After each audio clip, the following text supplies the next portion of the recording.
Since straight bourbon must age a minimum of 2 years, the container makes a huge difference even on the youngest of them. But it's not the only factor.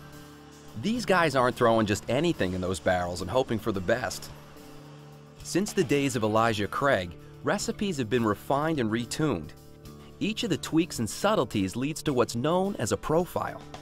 A bourbon profile is the complete product. It's the appearance, it's the aroma, the taste, and the aftertaste. The profile of Woodford Reserve is quite complex. It's a very dark, brownish orange bourbon whiskey, beautiful. It has a wonderful aroma that just doesn't rush out of the glass. It's like a fine red wine. It breathes, it begins to open up. In the bourbon world, there's seemingly an infinite variety of profiles. There's no better showcase than a restaurant named, appropriately enough, Bourbon's Bistro. We have every bourbon that we can get our hands on it through our distributor. So we have about 135 bourbons right now. As far as I know, we have the most on any list in any restaurant or bar. In the country. In the country. That we're aware of. A lot of people come in and think bourbon's bourbon, and that's it. When we have 135 and each one is unique. 135, huh? Name them. Oh, wow. That would be very, very difficult. Very, very I can difficult. name overhand. Yeah, I think so. The two main profiles is you're going to have a wheated bourbon that's going to be sweeter, and you're going to have a rye bourbon that's going to be hotter. So, almost compared to wheat bread and rye bread, where wheat bread is a little sweeter, easier on the palate, where rye bread has a little more bite to it. John and Jason's bread comparison is an apt one, and it's one that Bill Samuels can personally attest to. We came here in the early 1780s. We've owned and operated a distillery since that time, and I'm the 7th generation of my father's family to give it a try. In the 1950s, in an attempt to reinvent his traditional bourbon, Bill Samuels' father went through lots of recipes. Bourbon traditionally had a harshness to it that really made it unpopular except in the West.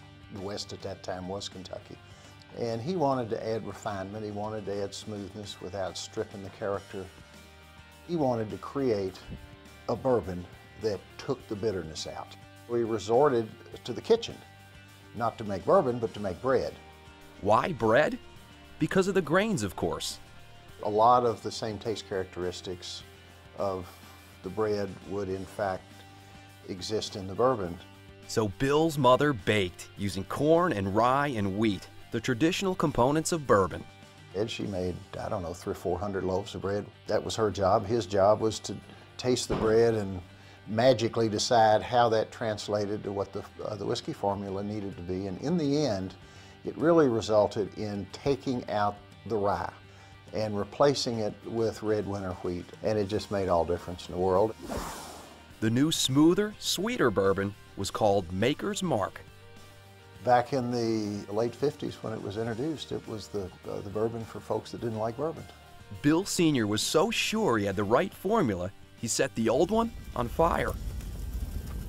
He did it right here in this room, right where we're sitting, and he took his great-great-great-grandfather's bourbon recipe that we'd been using since the 1780s and wadded it up and put it in this little bucket, which has a small opening and a large belly, and put some more papers in and some lighter fluid and lit it on fire. And unfortunately, what he had there was really a rocket nozzle and not just a bucket.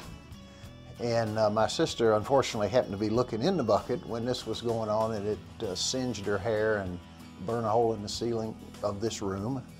Yeah, we didn't ask him to do anything complicated after that. It's not unusual for recipes to be many decades old, but like Maker's Mark, many have been refined to fit the taste of a new generation. Who are the tastemakers?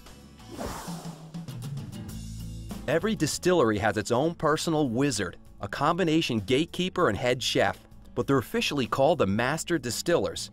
And when it comes down to it, they're the rock stars of the bourbon world. And don't they know it? The Master Distiller is the luckiest person in the world. He looks after the details of making good bourbon and aging good bourbon.